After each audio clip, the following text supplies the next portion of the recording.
नमस्कार। बारिश धीरे धीरे सभी जगह खत्म होती जा रही है और अब जल्दी ही सर्दियां दस्तक देने लगेंगी।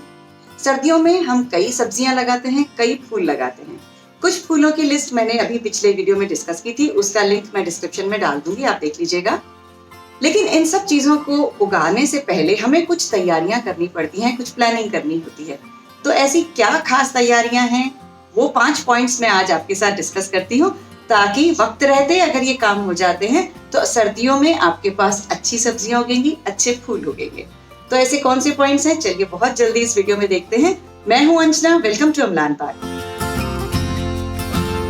कमेंट्स में कुछ सवाल आ रहे थे कि क्या ये विंटर फ्लावर्स साल भर हमारे साथ रहते हैं पौधे।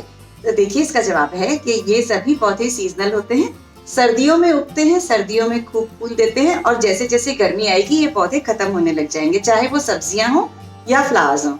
सीजनल फ्लावर्स को एनुअल्स इसीलिए कहते हैं क्योंकि ये साल में एक बार आते हैं। तो जैसे ही सीजन खत्म हो जाएगा आपको ये पौधे उखाड़ देने पड़ते हैं और फिर समर के लगाते हैं, फिर समर एनुअल्स शुरू हो जाते हैं। तो इस तरीके से सर्दी के अलग, गर्मी के अलग साइकिल चलता रहता है। एक प्लॉट लगता है, फिर वो उखड़ता है, फिर दूसरा लगता है, फिर वो उखड़ता है। तो इस तरीके से सर्दी गर्मी के चेंज होते रहते हैं। अब चलते हैं कि अभी हमें क्या क्या तैयारियां करनी है। सबसे पहला काम करना है, आपको मिट्टी को धूप लगानी है। बारिश के समय मिट्टी में बहुत सारे कीड़े डेवलप हो जाते हैं, मिट्टी बहुत गीली हो जाती है और मिट्टी का न्यूट्रिशन भी बारिश के पानी के साथ बह करके निकल जाता है। तो इस समय जरूरत होती है कि सारी मिट्टी को, जो आप गमले खाली कर रहे हैं या जो सीजनल फ्लावर्स या प्लांट्स आपने हटाए हैं, वो सारी मिट्टी को धूप में खुला कर दीजिए। खूब धूप लगने दीजिए, क्यारियों को उलट पलट करते रहिए मिट्टी को, ताकि जितने भी कीड़े हैं वो भी खत्म हो जाएं। और ऐसी मिट्टी एक्चुअली सन बेक्ड सॉइल कहलाती है। सूरज से ये मिट्टी वापस रिचार्ज होती है, सूरज की किरणों से इन्हें वापस अपना न्यूट्रिशन मिलता है और मिट्टी वापस से ताकतवर बनती है। तो इस मिट्टी को हमें रिचार्ज करना है, सन बेक्ड सॉइल तैयार कर लीजिए। दूसरा पॉइंट होता है सीड बेड तैयार करना। अब हफ्ते 10 दिन बाद बीज लगना शुरू हो जाएंगे, तो किसमें बीज लगाने हैं, वो कंटेनर जो वेल ड्रेन्ड हो ले लीजिए। कोकोपीट अगर आपको ब्रिक फॉर्म में मिलती है तो कोकोपीट को प्रेफरेबली आप 2 या 3 पानी से धो लीजिए। उसको धोना इसलिए जरूरी होता है कि कंप्रेस करने के लिए कोकोपीट में एडेसिव मिलाया जाता है और उस एडेसिव को अगर हम वॉश आउट कर लेते हैं तो हमारा कोकोपीट अच्छा होता है। साउथ इंडिया में कई दफा लूज कोकोपीट मिलता है, उसको हमें कुछ भी करने की जरूरत नहीं है। इस तरीके से जब आपका धुल करके कोकोपीट तैयार हो गया, कंटेनर तैयार है, आप अपने कंटेनर में कोकोपीट भर के रख लीजिए, ताकि जैसे ही अच्छा मौसम आएगा, थोड़ी सी ठंडक आएगी अक्टूबर फर्स्ट वीक के आसपास, या साउथ इंडिया में तो अभी भी लगा सकते हैं, इनमें आप बीज लगा सकते हैं। बीज कैसे लगाने हैं बहुत ही जल्दी मैं वीडियो शेयर करूंगी। तीसरा काम होता है प्लानिंग। आपको अपने एरिया में प्लानिंग करनी है, आपको कौन से वेजिटेबल्स लगाने हैं, कौन से फ्लावर्स लगाने हैं। ये जितने भी सर्दी के फूल या सर्दी की सब्जियां होंगी वो धूप में होंगी। अगर आपके पास ज्यादा धूप आती है, धूप वाला इलाका है जहाँ बैल्कनी में भी धूप आती है या खुले एरियाज में धूप आती है, वहां आप दिल खोल के कुछ भी लगा सकते हैं। लेकिन जहाँ बैल्कनीज में धूप नहीं आती है, वहां सब्जियां और फूल कम होंगे या हो सकता है ना भी हो। आपके बैल्कनी में या आपके एरिया में जहाँ आपको पौधे लगाने हैं, वहाँ कितनी धूप आती है, कौन कौन से पौधे उस एरिया में चलेंगे, ये सोच करके आप अपना पूरा प्लान कीजिए कहाँ पे कितने पौधे लगाए जाएंगे। उस हिसाब से अगर ज्यादा पौधे लगाने हैं तो बीजों के जरिए लगाएं, और अगर 2-4 पौधे लगाने हैं तो मैं प्रेफर करूंगी कि आप छोटी छोटी सी सैपलिंग्स खरीदें, क्योंकि उसके लिए पूरा बीज का पैकेट खरीदना वर्थ नहीं होता। ये प्लानिंग आपको हेल्प करेगी कि आप रेंडमली कुछ भी चीज नहीं खरीदेंगे। जो आपको लगाना है सेलेक्टिवली वही चीजें लगाइए, और इसका क्राइटेरिया सिर्फ आपका डायरेक्शन होगा, धूप का ड्यूरेशन होगा। तो इन मुद्दों को ध्यान में रखते हुए अपने एरिया की प्लानिंग कीजिए और तय कर लीजिए आपको क्या क्या चाहिए।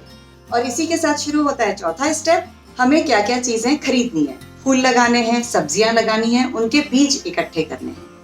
लोकल गार्डन स्टोर से, लोकल नर्सरी से लेते हैं, वहां से ले लीजिए।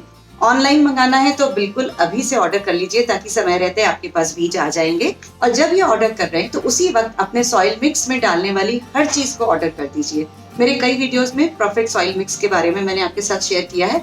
उन सभी चीजों को देखते हुए इसी समय एक साथ ऑर्डर कर लीजिए, ताकि आने वाले 1 महीने में हमें उन सब चीजों की जरूरत पड़ेगी। साउथ इंडिया में बीज लगाने का मौसम शुरू हो गया है, तो वहां तो आप बस तैयारी करिए, बीज लीजिए और लगा लीजिए। नॉर्थ इंडिया के लिए थोड़ा सा इंतजार कर लीजिए, अक्टूबर फर्स्ट वीक के करीब बीज लगा लेंगे, या सितंबर एंड में भी ट्राई कर सकते हैं। और अब सबसे आखिरी चीज कि जो जो पौधे आपने ऑर्डर कर लिए हैं, जब तक वो आपके पास पहुंचेंगे तब तक आप नॉलेज एक्वायर कीजिए। जो भी सब्जी उगा रहे हैं, जो भी फूल उगा रहे हैं, उसके बारे में जानने की कोशिश कीजिए। इसको कैसे उगाते हैं, कहाँ उगाते हैं, कितनी धूप चाहिए, कितना पानी चाहिए। तो जैसे जैसे आपका प्लांट बड़ा होगा, आपको पता है उसकी रिक्वायरमेंट क्या है और उसकी रिक्वायरमेंट के मुताबिक उसे पालते रहेंगे तो आपके पौधे बहुत अच्छी तरह चलेंगे। प्रॉब्लम सिर्फ तब होती है जब हमें ये नहीं पता होता कि इस पौधे को छाया में रखना है कि धूप में रखना है। हम छाया वाले पौधे को धूप में रख देते हैं और धूप वाले पौधे को छाया में रख देते हैं, और फिर होता ये है कि पत्तियां खराब होती हैं, पत्ते जल जाते हैं, पौधे खराब हो जाते हैं। अगर एक बार पौधा खराब होने लगता है तो उसे संभालने में बहुत मेहनत करनी पड़ती है। तो इससे अच्छा है कि अभी से नॉलेज एक्वायर कीजिए, जानने की कोशिश कीजिए कि आप जो पौधे लगा रहे हैं उन्हें किस तरह से पालना है। बेशक कम लगाइए, लेकिन उनके बारे में पूरा नॉलेज इकट्ठा करके फिर लगाइए। ये एक तरीके से छोटे छोटे बच्चों की तरह है कि उन्हें पालने से पहले हमें पता करना पड़ता है कि बच्चे को कैसे पालना है। इसी तरीके से पौधों को भी लेने से पहले एक बार उनके बारे में जान लीजिए कि इन्हें कैसे पालना है, तो आपके पौधे बहुत अच्छी तरह चलेंगे। तो ये थे कुछ ऐसी 5 बेसिक बातें जो हमें अभी ध्यान रखनी है। अभी से इस काम पर लग जाना है। ये मेहनत का समय है, इसके बाद हमें ज्यादा काम नहीं करना होता। उसके बाद अपने आप पौधे बड़े होते हैं, अपने आप पौधे फूल देते रहते हैं। उम्मीद है आप सब अपनी तैयारियां करते रहेंगे और इस वीडियो को लाइक भी करेंगे, शेयर भी करेंगे। शेयर जरूर करिए क्योंकि ये वक्त बहुत कीमती है। अगर डिले हो गया, ये पीरियड निकल गया, तो पूरा सर्दियों के 4 महीने के फ्रूटिंग को, फ्लावरिंग को आप मिस कर देंगे। और अमलान बाग को सब्सक्राइब तो कर ही दीजिए और बेल आइकन जरूर दबा दीजिए ताकि आपको मेरे नोटिफिकेशन टाइम पर मिलते रहें। मिलते हैं अगले वीडियो में। बहुत बहुत नमस्कार।